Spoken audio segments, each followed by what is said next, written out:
தமிழ் மக்கள் அனைவருக்கும் என் அன்பான வணக்கம். இன்றைக்கி வில்லேஜ் பாட்டி சமையலில் சிம்பிளான சூப்பரான ஒரு ஸ்வீட் ரெசிபி தான் பார்க்க போகிறோம். அதுக்கு முன்னாடி புது வீட்டுக்கு வந்துட்டதுனால அதுக்கு ஆப்போசிட்டில் இந்த மாதிரி ஒரு மரம் இருக்குது. பகலில் இந்த மரத்தோட அதிசயம் என்னன்னு சொல்லி நான் இன்னொரு வீடியோவில் காமிக்கிறேன். இப்போ நைட் வியூ பாருங்கள். ஃபுல் மூன் வந்திருக்கிற டைமில் நான் எடுத்த வீடியோ அது. ரொம்ப ரொம்ப அருமையான லொக்கேஷன், ரொம்ப அருமையான வியூவாக இருந்துச்சு. ஸோ இப்போ நம்ம வீடியோக்குள்ளே போயிடலாம். முதல்ல ஒரு ஸ்வீட் ரெசிபி போடலாம் அப்படின்னு சொல்லிட்டு இன்றைக்கி பால் பாயசம் தான் பண்ணியிருக்கேன். இப்போ எப்படி பண்ணேங்கிறத பாருங்கள்.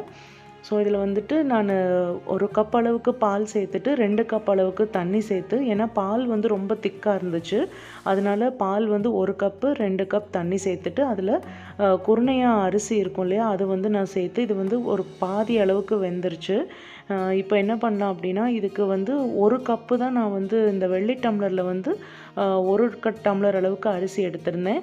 அதே வெள்ளி டம்ளரில் 1.25 கப் அளவுக்கு நான் சர்க்கரை சேர்த்துக்கிறேன். ஸ்வீட் ரொம்ப கம்மியாக வேணும் அப்படின்னா 1 கப்பே சரியானதாக இருக்கும். இப்போ அரிசி நல்லா வெந்துருச்சு.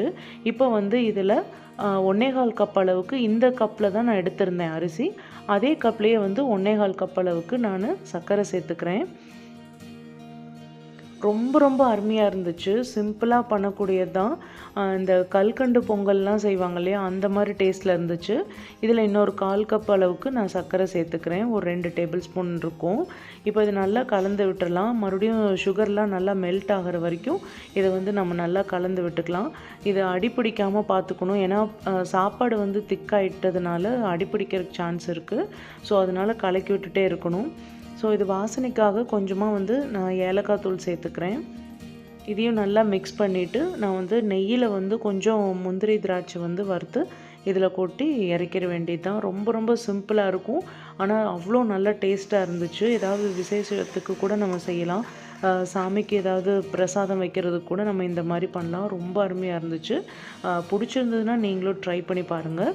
இப்போ நெய்யில் முந்திரி திராட்சை வறுத்து கொட்டியாச்சு. இதில் ஒரு சர்விங் பவுலுக்கு மாற்றிக்கிறேன். இந்த வீடியோ உங்களுக்கு பிடிச்சிருந்துன்னா மறக்காமல் லைக் பண்ணி, ஷேர் பண்ணி, கமெண்ட் பண்ணுங்கள்.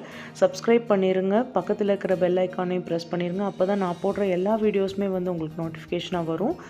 இதே மாதிரி ஒரு நல்ல சமையலோட மீண்டும் வில்லேஜ் பாட்டி சமையல் சந்திக்கிறேன்.